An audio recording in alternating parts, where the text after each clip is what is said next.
Pessoal, beleza? Tudo bem com vocês? Aqui é o professor Carvalho. E conforme prometido, né, eu vou passar um vídeo para vocês, fazendo uma revisão, preparando-os para a prova AVI. Né? Essa revisão vai pegar algumas questões de alguns assuntos mais importantes, que tem uma grande probabilidade de serem cobrados na AVI. Tá? Fiquei muito feliz com a participação de vocês nas aulas, né? E para fechar o curso, para que vocês arrebentem na nota, com sucesso, a gente está fazendo isso aqui. Eu vou dividir o vídeo em duas partes, eu vou fazer na forma de exercícios, 12 exercícios nessa primeira parte e 12 exercícios na parte 1, para ficar muito cansativo. Beleza? Então vamos lá. Primeira, quais são as principais instruções lógicas? Né? Ora, um microprocessador, um microcontrolador, os programas utilizam instruções para montar os programas. E um dos conjuntos de instruções mais famosos são as instruções lógicas. São aquelas que fazem a função dos operadores lógicos ou operadores booleanos. Então, dentre dessas alternativas aqui, quais são aquelas que contêm aquelas instruções e, ou, não, né? Mas com os termos em inglês. Alternativa A, or, and, shor e not. Beleza? Então, seria aqui a nossa alternativa A. Né? Muito bom.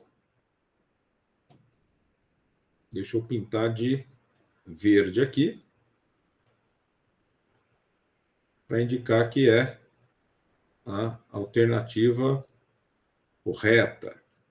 Vou pintar de verde. And, or, shor e not. A segunda, né, questão aqui está falando de novo de instruções. Instruções lógicas, aritméticas, permitem-se fazer o programa, tomar decisão. Quais são as principais instruções lógicas baseadas em operadores lógicos?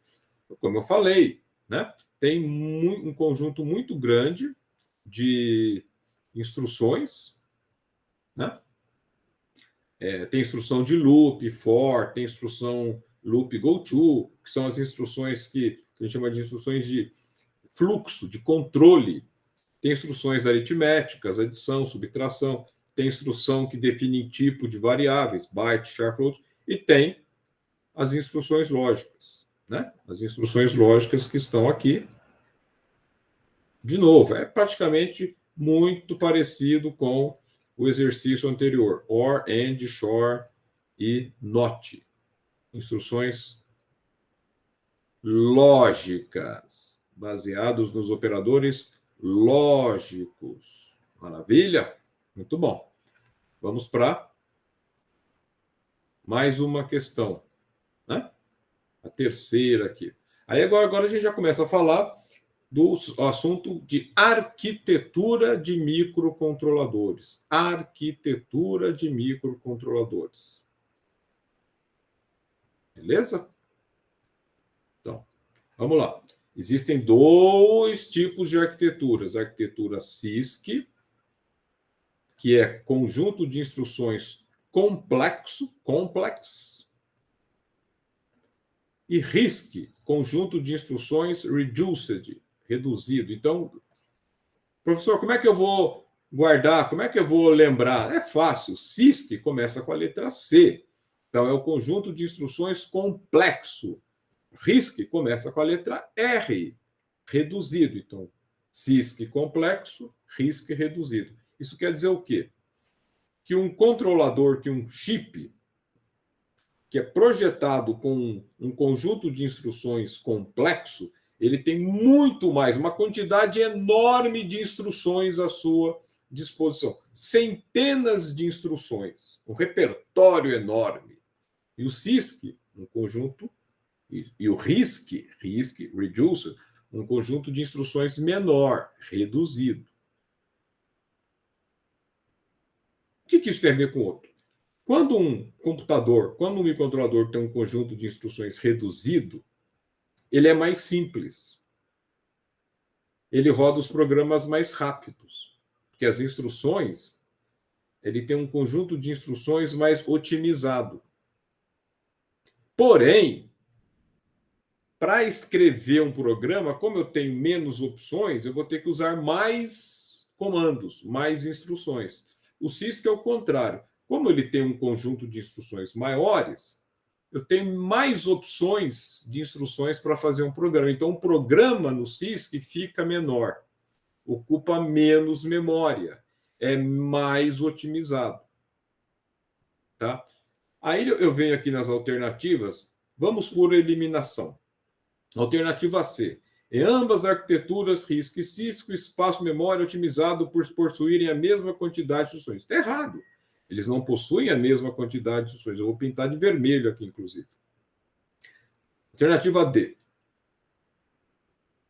Em ambas as arquiteturas, RISC e CISC, o tempo de execução é usualmente menor por padronizar uma grande quantidade. Está errado. Quem tem grande quantidade de instruções é o... Né? Não tem grande e um set complexo. Está errado. Então, de vermelho aqui. As arquiteturas RISC e CISC são idênticas? Não. Não são idênticas. São diferentes. Então, só nos sobram as alternativas A e B. Beleza? O que está falando na alternativa A? A arquitetura CISC, o uso de memória é otimizado, é menor, por ter menos instruções no programa. Então, vamos lá. Atenção. É complicadinho mesmo. A arquitetura CISC tem um repertório, tem um conjunto de instruções maior. Mas isso permite que eu faça programa com menos instruções. Se o programa tem menos instruções, eu uso menos memória. O espaço de memória é otimizado. E na arquitetura RISC, o tempo de execução é menor, porque eu utilizo, as instruções são menores, são mais simples, elas executam mais rapidamente. É o que a gente chama de arquitetura pipeline. As instruções são mais rápidas. O tempo de execução do programa é menor. Então, essa alternativa A está correta, pessoal. Maravilha. Ok? Quarto exercício. Vamos falar de microcontroladores. Né? Microcontroladores. Microcontroladores. É um componente eletrônico composto, é um chip, hein? É um único chip, composto por um microprocessador, que é o que faz os cálculos, é a parte que pensa, que roda o programa. Possui memória e periféricos, tudo junto, trabalhando em conjunto, harmonicamente, dentro de um único chip. Aí vem a pergunta, mas quais são os tipos de memórias que tem dentro de um microcontrolador? Tem que ter memória de dados para guardar os dados, para guardar as variáveis. Eu quero fazer uma conta. 50 mais 100. Aonde que os 50 e os 100 são guardados? Na memória de dados. São as variáveis, são as informações que o programa puxa para fazer um cálculo. Então, tem que ter memória de dados. Tem que ter memória de programa, porque se eu quero executar uma rotina, quero executar uma função, quero fazer um cálculo, onde é que está esse cálculo? Está no programa. Então, ele tem que estar armazenado na memória de programa. Então, a gente já elimina as alternativas D e E. Porque fala, não, tem apenas memória de dados. Não, tem apenas memória de programa. Não, tem que ter as duas. Então, isso aqui já está fora. Microcontroladores não possuem memória? Que besteira, meu Deus do céu. Lógico, acabou de falar no enunciado que tem memória. Como é que você vem e fala que não tem memória? Então, só sobrou a B e C. Tá? Se eu estou falando que tem que ter memória de dados, memória de programa, o cara me vem na alternativa B e fala tem apenas memória PROM. Pô, tá errado também. Tem que ter memória de dados para guardar as variáveis que mudam a todo instante. Dados são dados que são escritos, lidos e apagados a todo instante. Tem que ter a memória de programa, que vai guardar o programa que você fez lá um programa no ambiente, carregou na plaquinha do Arduino, por exemplo, o programa fica armazenado lá. E tem que ter memória EEPROM. O que é memória EEPROM? Memória ROM fixa, só que apagado eletricamente. Quer dizer, Electro Erasable Program Read-Only Memory. Todo microcontrolador tem uma partezinha de memória chamada EPROM que salva um programa que fica lá eternamente, a não ser que você dê um comando para apagar. Normalmente é uma memória que guarda lá o sisteminha operacional, que vai fazer com que a placa, com que o sistema funcione. Então, alternativa C. Além de ter memória de dados, o programa tem que ter uma EPROM. Beleza? Maravilha? Vamos para 5. Quais são as 3 linhas mais populares de microcontroladores no mercado? Quais são os 3 tipos de chip de microcontrolador mais usados, mais conhecidos? Tá? Tem o PIC, a Intel e o Atmel. PIC, Intel e Atmel são os mais conhecidos. Alternativa A e B são marcas de controladores lógicos programáveis. Não tem nada a ver. Siemens, VEG, Schneider, não é microcontrolador. Muito bem. Mas a PIC é de qual fabricante? Da Intel, da Microchip ou da Philips? PIC é da Microchip. Os processadores da Intel, obviamente, são da Intel. Porra, a Intel não pode ser da Atmel. E o processador Atmel não pode ser da Microchip, é da Atmel. Então, por eliminação, alternativa C. PIC da Microchip, Intel da Intel, Atmel da Atmel. Por um pouquinho de inteligência, a gente mata esse exercício, não precisa nem pensar. Exercício 6, vamos lá. De novo, CISC e RISC. De novo. Tá? Então, é aquela história que eu contei. O computador CISC tem instruções especializadas, poucas instruções. Certo? Errado! Acorda! CISC tem muitas instruções. Complexo. Só que muitas dessas instruções são raramente usadas, não servem para nada. Você tem lá 100 instruções, você só usa 10. Enquanto o processador RISC tem um conjunto de instruções reduzido, a maioria são usadas. Como ele tem menos instruções, normalmente você usa todas. Aí vem o problema. Muito bem, eu estou usando um controlador RISC e eu tenho que implementar uma função matemática, uma instrução, e eu não tenho ela disponível no conjunto de instruções. O que eu faço? Desisto? Vou embora? Jogo o projeto fora? Não! Você tem que ter uma solução. Né? Não são possíveis? São possíveis. A ideia aí é você fazer uma subrotina, vou construir um programinha chamado subrotina, usando as instruções que eu tenho disponíveis. Tá? Então a gente resolve esse problema usando subrotinas, pegando aquelas instruções que eu tenho do conjunto reduzido e criando uma instrução mais complexa. Ok? Usando subrotinas. Maravilha. Próximo.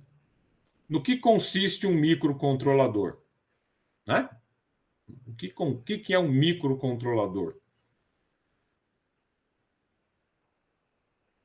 É um único circuito integrado, todas as alternativas começam assim, é um único circuito integrado.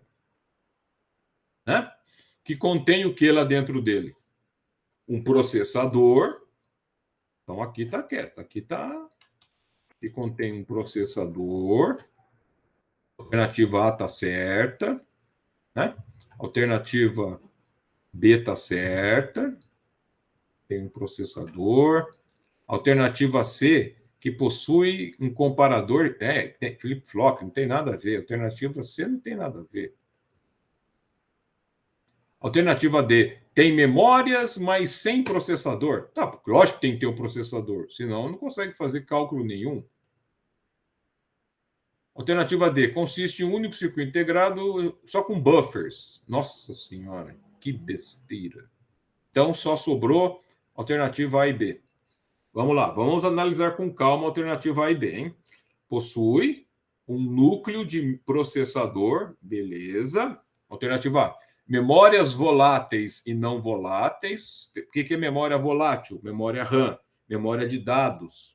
Memória que o dado eu salvo e apago. Memórias não voláteis, aquela que eu não perco o programa. Seriam as memórias EEPROM, memória que fica fixa.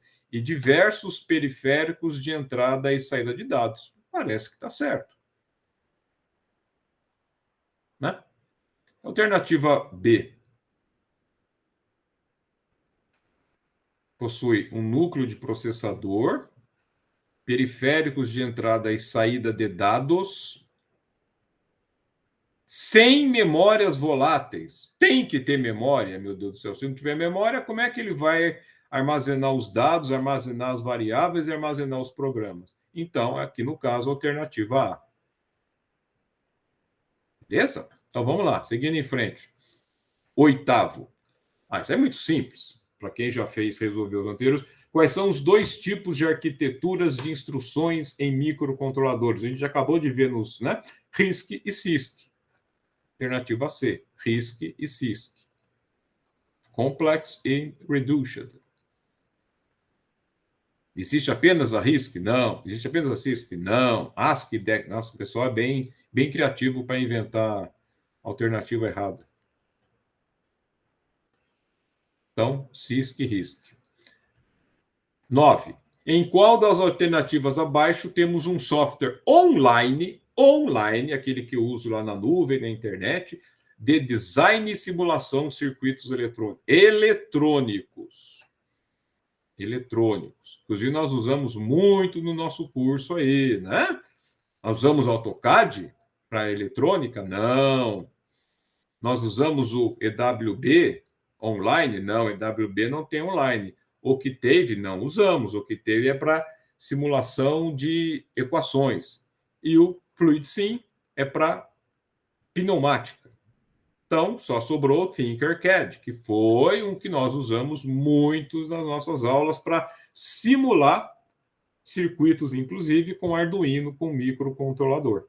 Beleza? Então, 9, alternativa C. Maravilha. Então, vamos seguir em frente aqui. Opa! Iniciamos aí programinhas, Arduino. Então, essas alternativas aqui, eu vou colocar um trecho de um programa, um trecho de código, e a gente vai analisar o que faz. Eu não vou mostrar as alternativas de uma questão, mas a gente entendendo o que faz isso aqui, esse trecho de código, se cair isso num exercício, a gente mata. Beleza? Então, primeira linha, primeira instrução. Tá? Eu estou definindo o quê? Um pino 13. O pino 13 é o pino da plaquinha da Arduino. 13, então, quando aparece um número, é o número de um pino. Eu estou definindo esse pino 13 como uma variável. Qual o nome da variável? LED pin. Qual é o tipo da variável? Tipo inteiro. Tipo inteiro seria um número inteiro. 1, 10, 9, 11, 23. Tá? Ou 0 e 1. Então, eu estou definindo o pino 13 como uma variável do tipo inteiro e de nome LED pin. Em seguida, eu estou, né, dentro aqui, que seria o cabeçalho, a inicialização do meu programa, da minha rotina. É a função setup. Eu vou configurar o pino, né, a variável LED pin, que seria o pino 13, como saída. Então, eu estou configurando qual instrução que faz isso? O pin mode. Eu estou definindo o modo. Eu estou configurando o pino LED pin como um pino de saída. Então, é só lembrar, output é saída. Né? Pin mode é a instrução, é um comando usado para configurar se um pino é saída ou entrada. Se fosse input, seria entrada. É isso que faz este trecho de código abaixo. Tranquilo? Tem umas palavras-chave importantes aí. Muito bem. Próximo aqui. Já estamos terminando, né? Mais um trecho de código. Vamos lá. Parece complicado, mas é simples. Tem if. If é um comando que vai ser usado para tomada de decisão. If é o quê? Se. Então, se eu tenho uma condição. Essa condição está entre parênteses aqui, ó. Começa aqui, termina aqui. If. Se essa condição for verdadeira, o programa vai executar esta linha que está aqui, entre parênteses. Então, qual é a condição? Se o pino 2, então ele vai ler digital read, ele vai ler o estado do pino 2. E ele vai ler o estado do pino 3. Read é ler, digital é digital. Se esses dois estados, se esses dois pinos, ambos ao mesmo tempo, usando aqui, ó, esse EE comercial, é a lógica E. Se os dois estiverem em alto ao mesmo tempo, igual, igual, igual, igual, a gente usa para comparar. Se o estado do pino 2 for alto, for 1, e, ao mesmo tempo, consequentemente, simultaneamente, o estado do pino 3 for alto também, se acontecer isso, então, digital write 4 write. Escreve, coloque o pino 4 em nível alto. Então, ele compara, o que faz esse programa? Compara dentro de um laço if os pinos 2 e 3 por lógica E. Tá? Esse símbolo aqui é lógica E. Se ambos estiverem em nível alto, coloca o pino 4 em nível lógico alto também. Aqui está faltando em nível lógico 1. Pronto. Beleza, pessoal? Então, vou resolver mais um exercício aqui e a gente finaliza essa primeira parte. Mais uma série de comandos aqui. Tá? Esse é muito simples, porque quando você, num programa, eu quero usar a janela, né, a porta serial, então eu vou usar o comando serial begin. Esse comando nada mais faz do que inicializar a porta serial com uma taxa de dados de 9.600 bounds, ou BPS. Então, quando num programa você quer enviar dados de comunicação serial, você, antes de começar o programa lá, antes de começar o loop, você tem que pôr no cabeçalho de configuração, que é o setup, lembre-se, setup é para inicializar, configurar o seu programa antes de entrar na malha de loop. Então, tem serial, ele vai inicializar a porta serial de comunicação com qual velocidade? 9.600 bits por segundo, BPS. Beleza? Então, vou encerrar aqui, nós temos mais... são 28... vamos resolver mais uma aqui, então. Vamos lá, mais duas. Essa é muito simples. Qual é a função da instrução goTo? goTo é uma instrução de controle, de malha, de loop. O que quer dizer goTo? Traduza goTo. Vá para. Então, se você está num programa e de repente encontra a instrução goTo, você para o programa para o que está fazendo e pula. Você transfere o fluxo do programa para um outro ponto, para uma outra instrução que tem o nome do goTo. Então, normalmente esse goTo, ele vem assim, ó, goTo... vamos lá, vamos dar um nome, vamos dar um rótulo. goTo label. O que vai fazer esse programa? Lá para baixo, ele vai procurar onde está o comando, o rótulo label. Então, ele vai pular. Pode ter um monte de instrução aqui. Ele vai pular esse monte de instrução aqui e vai transferir o fluxo do programa lá para um outro ponto rotulado no código. O que é esse rotulado? É essa palavra label aqui, isso aqui chama rótulo. Então, ele transfere o fluxo do programa para um outro ponto, para uma outra linha, para uma outra instrução que tem aquele rótulo, aquele ponto rotulado no programa. goTo. Incondicionalmente, dependendo de uma condição, salta, vá para. Beleza? 14. Mais uma última aqui. Qual é a função da instrução analog reference? Analog reference. Referência analógica para a programação de uma placa Arduino. Então é o seguinte, quando você lê, quando você trabalha com entradas analógicas, por exemplo, eu vou ler um sensor analógico, tá? Esse meu sensor analógico, eu tenho que limitar o valor máximo do sinal de entrada dele. Então, Analog Reference indica no programa qual é a máxima tensão de referência. Por exemplo, é 5, é 10, é 15 volts. Então, Analog Reference configura, ajusta, define a tensão de referência que aquela entrada analógica vai usar como valor máximo.